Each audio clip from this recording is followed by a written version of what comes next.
오늘도 역시 화두가 이른바 가짜 뉴스네요. 가짜 뉴스, 허위 정보. 이거 최종적인 판단은 누가 하는 겁니까? 물론 그것은 이미 사회적 공감대가 확립돼 있다고 저는 생각합니다. 아니, 가짜 뉴스냐 아니냐, 허위 정보냐 아니냐를 누가 판단하는 거냐요, 최종적으로. 일단은 심의 기관에서 판단할 수 있고 법원이 최종 판단하죠. 최종적으로는 그렇겠습니다만. 자, 됐습니다. 이명박 정부 시절 미네르바 사건 기억하시죠? 네, 기억합니다. 당시에 그러니까 개정 전 전기통신기본법 47조 1항 이거 우연 판결 받은 거 아시죠? 네. 그 우연 판결 내용을 한번 보세요. 어떤 표현 행위가 공익을 해야 하는 것인지 아닌지에 대한 판단은 법 집행자의 통상적 해석을 통해 그 의미 내용이 객관적으로 확정될 수 있다고 보기 어렵다. 이렇게 얘기했습니다. 한제에서. 법 집행자라는 게 뭡니까? 행정기관, 심의기구 뭐 이런 거 얘기하는 거 아니겠어요? 네, 그렇습니다. 그 얘기는 뭐냐면 이게 허위 정보조차도 그런데 언론 보도에 대해서 가짜 뉴스는 아니냐, 이거를 방통위나 방심위가 행정처분하겠다고 나서는 것은 헌재 판결을 정면으로 위배하는 거로 보는데 어떻게 생각하세요? 저는 그렇게 생각하진 않습니다. 지금 좋습니다. 그렇게 생각하지 않는다고 보셨어요. 자,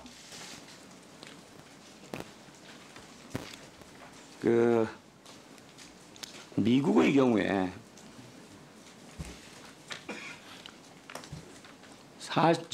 허위 사실일지라도 실질적인 악의가 없으면은 이 명예훼손죄가 형법상으로나 또는 민사상의 보상 이것도 안 된다는 거 아시죠? 네. 언론사에 계셨으니까 저 판례 다 아실 겁니다.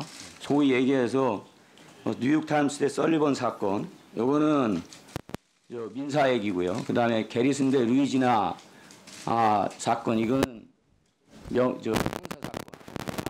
이거 처벌을 받지 않거나 보상을 받지 않았습니다. 그 얘기는 공인에 대해서는 명예훼손에 대해서 실질적 악의가 없다면은 사실 적시뿐만 아니라 허위 사실 적시에 대해서도 처벌할 수 없다는 겁니다. 왜? 그만큼 공인에 대해서는 높은 책임을, 언론에 대해서는 더 넓은 비판의 자유를 보장하기 위한 거라는 거 다 아시죠? 네.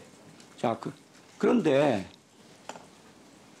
왜 방통위가 나서서, 더군다나 방통위가 내용을 언론사의 내용에 대해서 어떤 행위도 할 수 없게 돼 있는데도 불구하고 방통위가 이런 대책팀을 꾸리고 연말까지 종합 대책까지 내놓으신다며요.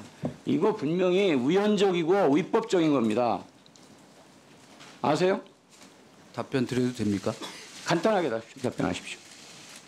우선은 뉴스 타파 사건에서 명백히 드러났듯이 그것을 저희가 악의적이고 허위 조작 뉴스라고 규정한 이유는, 자, 그것도 검찰에서 잠깐만요. 네. 검찰에서 수사를 해가지고 기소만 했을 뿐이지. 네. 그게 법원의 판결을 받은 게 아니에요. 그리고 그것을 방통위가 나서면 안 되는 거예요. 아닙니다. 왜 방통위가 그걸 냈습니까? 그거는 저는 너무 행정력의 자, 그러면은 나중에 어쨌든 그게 만약 방통위가 위법적이고 우연적인 행위를 했으면은 다 책임을 지셔야 합니다. 책임지겠습니다. 예, 좋습니다. 네. 책임지시겠다고 하셨어요.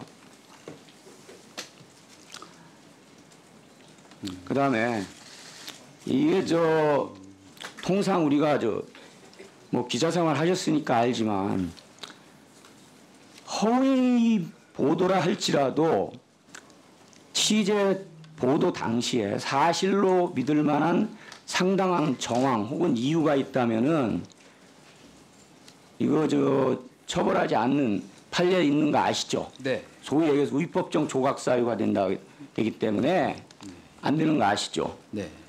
근데 이런 것 지금 거론되고 있는 것들에 대해서 왜 방통위가 마치 허위 정보다 가짜 뉴스다 판단을 합니까? 방심위도 마찬가지고요. 사실은 저희도 그 엄정한 법 규정에 따라서 지금 하고 있는 겁니다. 지금 법 말씀하신 규정이 잘못되어 있다는 걸 제가 말씀하잖아요. 판례도 얘기하고 현재 현실적인 지금 우연 판결도 얘기하지 않습니까? 그 방송통신법이나 아무튼 잘못 알고 계신 모두- 거고요. 아닙니다. 여기 근거 규정을 잘못- 제가 제시하겠습니다. 그러면 아니 판단 근거 규정이 없다는 거예요. 그다음에 저기 방심위원장님, 예. 방심위가 법적으로 행정기관입니까? 민간 독립기구입니까? 민간 독립기구입니다. 자 그러면은 예예예. 알겠어요. 아니 알았. 2010년도 네. 행정법원 판결, 그다음에 그 이후에 헌법재판소 우연 판결 아시죠? 예, 예. 이거 행정기관, 국가행정기관, 주행정기관으로 인정한 거 아시죠? 예, 예. 그런데 어떻게 민간 독립기구입니까?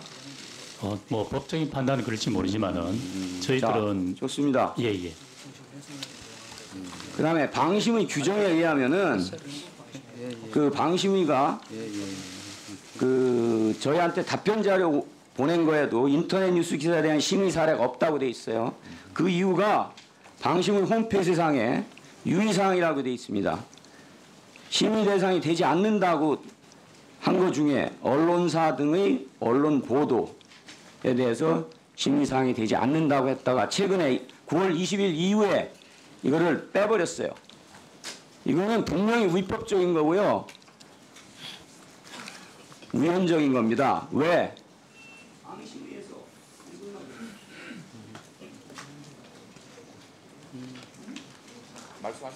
예. 그 언론중재법으로 이미 뉴스와 관련해서는 이거 문제가 있으면은 중재법에서 다루게 돼 있습니다. 소위 얘기해서 방심위가 이것을 할 수 없게 법으로 규정돼 있다는 것이죠. 알고 계세요? 예, 알고 있습니다. 근데 왜 방심위가 나서서 이것을 하겠다고 지금 나서고 있는 겁니까? 좀 그 관련 법령을 좀 설명을 드리면은 설명 다 제가 했습니다. 제가 한마디만 시간이 없어서 한마디만 말씀드리겠는데 예, 방심위와 방통의 월권적 행위가 문제가 된다면은 특히 방심위 같은 경우 위원장께서 법적 책임, 민사든 형사든 전부 지셔야 됩니다. 각오가 돼 있습니까? 예, 알고 있습니다. 알고 계시죠? 책임지실 거죠? 예, 그렇습니다. 이상입니다.